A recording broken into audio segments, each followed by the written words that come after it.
অন্নপূর্ণা ভান্ডার প্রকল্পের টাকা আপনারা কারা কারা পাবেন এই অন্নপূর্ণা ভান্ডার প্রকল্পের টাকা এবং কাদের নাম বাদ পড়তে চলেছে অন্নপূর্ণা ভান্ডার প্রকল্প থেকে এবং পরিবারে কি কি থাকলে আপনারা পাবেন না অন্নপূর্ণা ভান্ডার প্রকল্পের টাকা। বিজেপি সরকার অন্নপূর্ণা ভান্ডার প্রকল্পে একাধিক শর্ত রেখেছেন। যদি কোনো অভারতীয় বা অযোগ্য ব্যক্তি এই অন্নপূর্ণা ভান্ডার প্রকল্পের টাকা না পান, সেই জন্য এই অন্নপূর্ণা ভান্ডার প্রকল্পে একাধিক শর্ত জারি করা হয়েছে। কারা পাবেন এই অন্নপূর্ণা ভান্ডার প্রকল্পের টাকা এবং কাদের নাম বাদ পড়তে চলেছে তা আজকের ভিডিওতে আমরা আলোচনা করব। অন্নপূর্ণা ভান্ডার প্রকল্প নিয়ে রাজ্য জুড়ে শুরু হয়েছে ব্যাপক আলোচনা।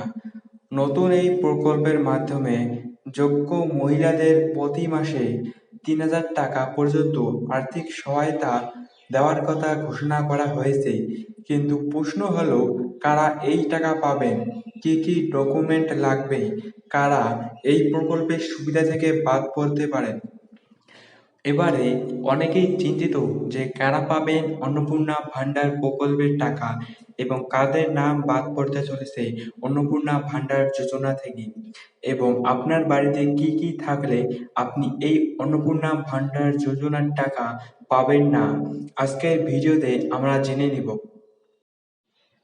বুধবার রাতে অনলাইনে আপলোড করা হয়েছিল অন্নপূর্ণা ভান্ডার প্রকল্পের ফর্ম। শুক্রবার থেকে অনলাইনে ফর্ম পাওয়া যাবে বলে ঘোষণা করেছেন মুখ্যমন্ত্রী শুভেন্দু অধিকারী। 12 পাতার ফর্মে নিজের এবং পরিবারের সদস্যদের নানা তথ্য দিতে হচ্ছে। এবারে কি কি থাকলে আপনারা পাবেন না টাকা। যদি আবেদনকারী মহিলা নিজে স্থায়ী সরকারি চাকরি করেন তাহলে অন্নপূর্ণা ভান্ডার টাকা পাবেন না।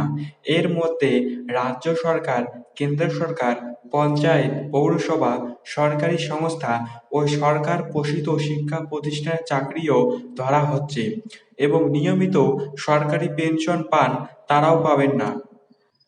যারা আয়কর, ইনকাম ট্যাক্স দেন বা ট্যাক্স পেয়ার হিসেবে নথিভুক্ত তারা এই প্রকল্পের সুবিধা পাবেন না বলে উল্লেখ করা হয়েছে। টাকা সরাসরি ডিবিটি এর মাধ্যমে ব্যাংকে যাবে, তাই আধার ও ব্যাংক অ্যাকাউন্ট লিঙ্ক না থাকলে টাকা আটকে যেতে পারে। অন্নপূর্ণা ভান্ডার ফর্মে নানা তথ্য দিতে হচ্ছে, যেমন 3টির এর বেশি কি পাকা বাড়ি আছে, পরিবার কি মাসিক রেশন তোলে, স্বাস্থ্য বীমা আছে, পরিবারে 4 চাকা গাড়ি আছে, পরিবারের সদস্য মিলে মোট জমির পরিমাণ, পরিবারের সদস্য কোন কর্মসংস্থার সাথে যুক্ত, এরকম প্রশ্ন করা হয়েছে ফর্মে। সহজ ভাষায় বললে সরকারি চাকরি, সরকারি পেনশন, ইনকাম ট্যাক্স, বয়সের অযোগ্যতা, আধার ব্যাংক লিঙ্ক না থাকা এবং ভুল তথ্য দেওয়া, এই কারণগুলো থাকলে অন্নপূর্ণা ভান্ডারের টাকা পাওয়ার সম্ভাবনা কমে যেতে পারে। এই প্রকল্প মূলত পশ্চিমবঙ্গের মহিলা বাসিন্দাদের জন্য। যারা অভারতীয় এবং পশ্চিমবঙ্গের স্থায়ী বাসিন্দা না, তথ্য ভুল দিলে, ফর্মে সঠিক পরিচয়পত্র না দিলে এবং বয়সের যোগ্যতা এবং সরকারি চাকরি, আয়কর সংক্রান্ত শর্ত পূরণ না হলে অন্নপূর্ণা ভান্ডারের টাকা পাবেন না। যারা যোগ্য তারাই পাবেন অন্নপূর্ণা ভান্ডার প্রকল্পের টাকা। অন্নপূর্ণা ভান্ডার প্রকল্পের ক্ষেত্রে যেই ডকুমেন্টগুলো লাগতে পারে সেগুলি হলো Aadhaar card, voter card, ration card, bank account, mobile number, জমির নথিপত্র, পাসপোর্ট সাইজ ফটো, এরকম একাধিক ডকুমেন্ট লাগতে পারে অন্নপূর্ণা ভান্ডার প্রকল্পের ক্ষেত্রে। অন্নপূর্ণা ভান্ডার প্রকল্পে যারা যোগ্য তারা সবাই পাবেন অন্নপূর্ণা ভান্ডার প্রকল্পে মাসিক ৩,০০০ টাকা করে আর্থিক সহায়তা। আপনারা যদি অন্নপূর্ণা ভান্ডার প্রকল্পের ফর্ম পূরণ করতে না পারেন তাহলে আধিকারিকরা নিজে গিয়েই আপনাদের বাড়িতে এই অন্নপূর্ণা ভান্ডার প্রকল্পের 12 পাতার ফর্ম পূরণ করতে সাহায্য করবে। এতে আপনাদের কোনোরকম চিন্তিত হওয়ার কারণ নেই, টাকা সবাই পাবেন। যারা যোগ্য তারা সবাই অন্নপূর্ণা ভান্ডার প্রকল্পের টাকা পাবেন। তো এইরকম আপডেট এই চ্যানেলে আসতেই থাকবে।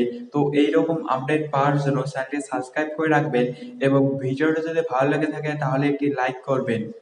তো আপনাদের সাথে দেখা হচ্ছে পরবর্তী কোনো ভিডিওতে। ততক্ষণের জন্য আপনারা সবাই ভালো থাকবেন।